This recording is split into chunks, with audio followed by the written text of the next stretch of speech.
Hola, buenos días. Con este vídeo empezamos la serie de vídeos del bloque de dinámica dentro de la asignatura de mecánica de la ETSIME. En este primer vídeo hablaremos del tema 4, centro de masas. En este tema, en principio, definiremos el momento estático de primer orden, que nos permitirá a su vez definir el concepto de centro de masas. Veremos también las propiedades del centro de masas. Y en un segundo vídeo, a continuación de este mismo, ya hablaremos de los teoremas de Pappus y Goulding y veremos algunos ejercicios de ejemplo. Bueno, pues empezamos como de costumbre con un sistema de puntos materiales, P1, P2, Pn, con sus respectivas masas, M1, M2, Mn, y cuyos vectores de posición con respecto a un cierto origen son R1, R2, Rn. Estos serían los puntos y estos serían los vectores de posición con respecto a O. Pues definimos momento estático o de primer orden respecto del punto O al sumatorio, desde i igual a 1 hasta n, de m sub i por r sub i. O en caso de distribuciones continuas de masas, el sumatorio se sustituiría por la integral sobre el dominio del sólido del vector de posición r por diferencial de masa. Bueno, pues este concepto de momento estático de primer orden nos va a permitir definir entonces el centro de masas. Diríamos pues que el centro de masas, C de un cierto sistema de puntos materiales, es un punto especial del espacio tal que el momento estático del sistema respecto de él resulta ser cero. Ese sumatorio de m sub i por r sub i, si tomamos r sub i con respecto a ese punto centro de masas, resulta anularse. Si dibujamos aquí el centro de masas hipotético, los vectores rojos serían esos vectores de posición con respecto a cada punto del sólido y el vector r sub c sería el vector de posición del centro de masas. Podemos expresar los vectores rojos c, p sub i como diferencia entre el vector r sub i de cada punto con respecto a O menos el vector r sub c de posición del centro de masas. Si sustituimos, por tanto, c sub p por esa resta, podemos dividir este sumatorio en 2 y r sub c, al ser constante, no depender del subíndice del sumatorio, puede salir fuera. Despejando este r sub c, obtendríamos la expresión práctica que nos permite el cálculo de las coordenadas o del vector de posición del centro de masas. Sumatorio de m sub i por r sub i dividido por el sumatorio de las masas.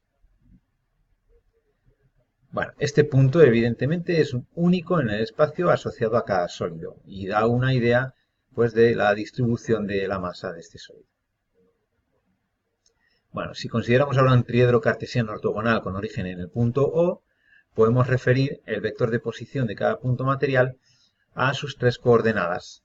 Sería, por tanto, x sub i por el vector unitario y más y sub i por j más z sub i por k. Esto nos permite dividir esta ecuación vectorial en tres ecuaciones escalares que nos darían las componentes de ese vector de posición, x sub c, y sub c y z sub c. De nuevo, si nuestra masa es continua, los sumatorios se sustituyen por integrales y x sub c, por ejemplo, sería la integral de x diferencial de masa dividido por la integral del diferencial de masa, y así respectivamente. Esas integrales, en función del tipo de sólido, pueden ser integrales simples o de línea, dobles o de superficie o incluso triples o de volumen, dependiendo, ya digo, del tipo de sólido que estemos tratando. Bueno, hay dos propiedades importantes que nos van a facilitar el cálculo de este centro de masas. Una es la regla de Arquímedes. Esta regla establece que un sistema de puntos materiales continuo o discreto, si presenta simetría, y hablamos de simetría tanto geométrica como másica, que no tienen por qué existir ambas, entonces el centro de masa se hallará contenido en el elemento de simetría correspondiente. Veremos algún ejemplo de aplicación. Una segunda propiedad o principio que nos ayuda al cálculo del centro de masas es el principio de descomposición.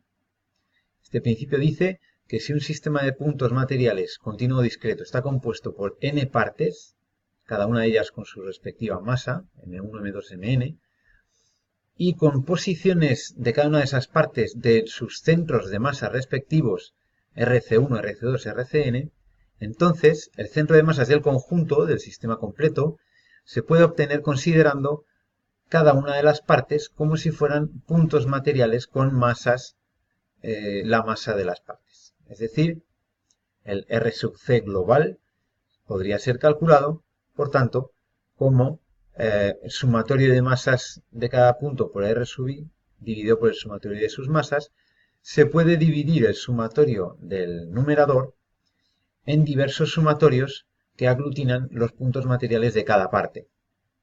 Lo mismo podemos hacer con el sumatorio de las masas del denominador. Sería solamente, digamos, diferencia entre los sumatorios de las masas asociadas a cada una de las n partes.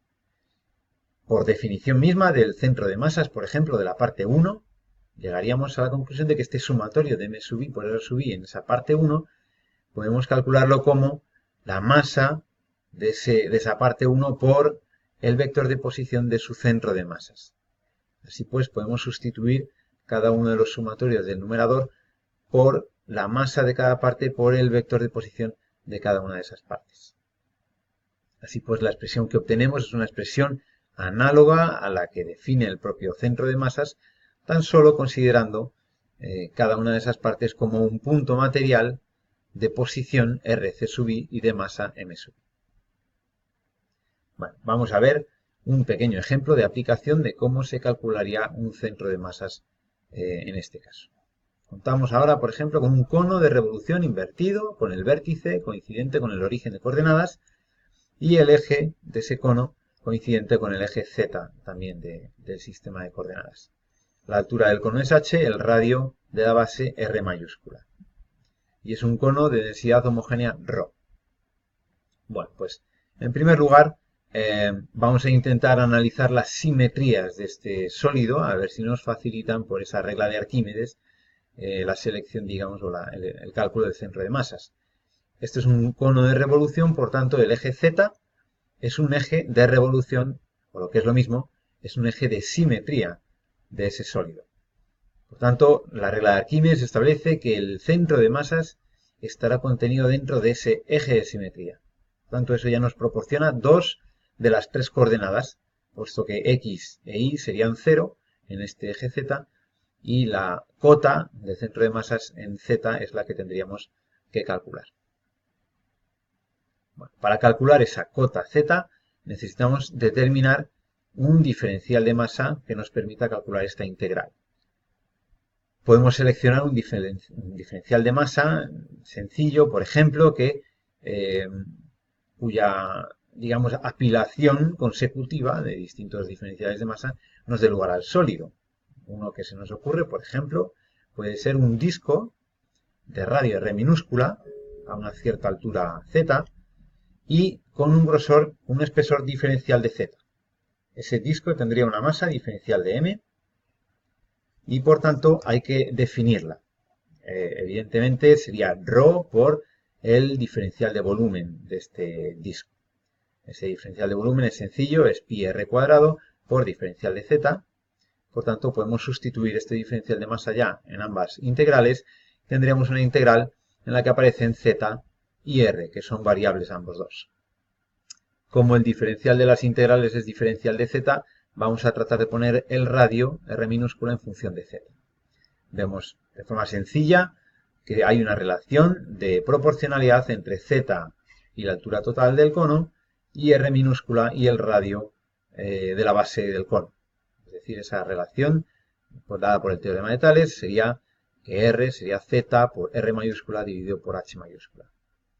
De esa manera hemos conseguido hacer desaparecer R minúscula y tendríamos una integral en la que o bien hay constantes que salen fuera o bien hay únicamente la variable Z de integración. Bien, realizamos esa integral de forma sencilla, las constantes se nos van arriba y abajo y nos quedaría finalmente que Z sub C sería 3/4 de H.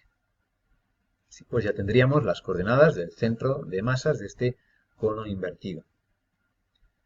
Pues en el siguiente vídeo continuaremos con los teoremas de Pappus y Goulding. Espero que haya quedado claro por el momento. Hasta luego.